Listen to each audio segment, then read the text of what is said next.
Question is related to looking at the sustainability of, my name is Pooja, I work in the conservation sector and I've worked in Goa for the last 12 years looking at coastal livelihoods, especially around marine tourism and marine tourism that is focused on marine wildlife. So Goa has 5 marine flagship species which are Schedule 1, so same protection as the tiger.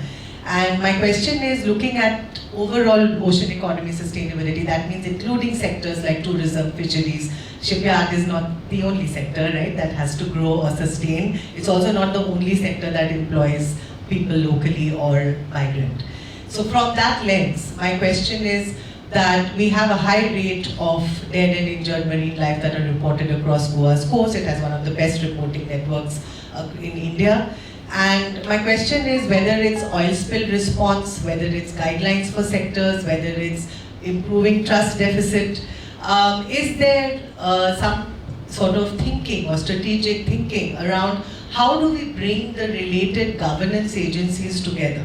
So for example, is Forest Department part of the oil spill response, because we know that's going to impact marine biodiversity and you don't have the infrastructure right now to deal with it if you had something like that. Is there a room to bring the tourism industry in, because we know that jetties are not only for trade, they're also for water sports, they're also for passenger boats. We know vessels that are built are not only for trade, they're also for these.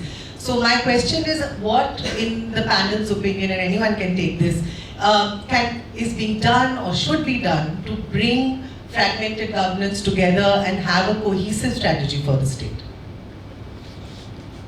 There's an interesting session in the second half, which we have Mr. Mahesh Patil and Dr. Dongre, who represent from the Forest Department and is also expert in your olive red turtles. He's worked a lot on that. So this is question will be the best to ask Dr. Dongre and Dr. Patil. We're at 2:30, I think.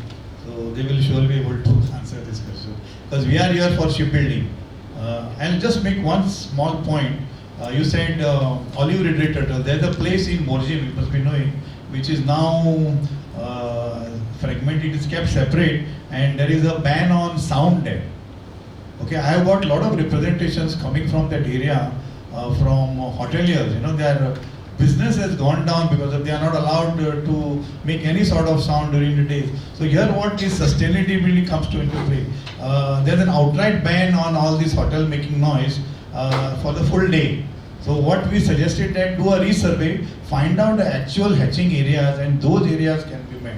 So that is the issue. But as I said, Dr. Dongre will be in a better position to answer. Yes, but I think because you were talking about the oil spill response and you were surprised that the Department of Environment was also part of it and it should have probably only been emergency response.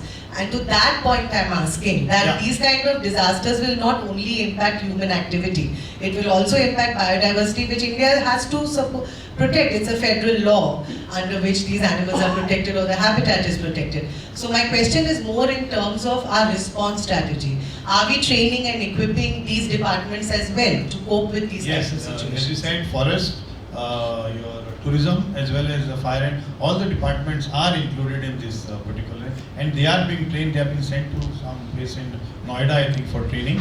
So they will be developing a force, but it will take some time because it's a very nascent stage. So till then, Coast Guard will be supporting the state government.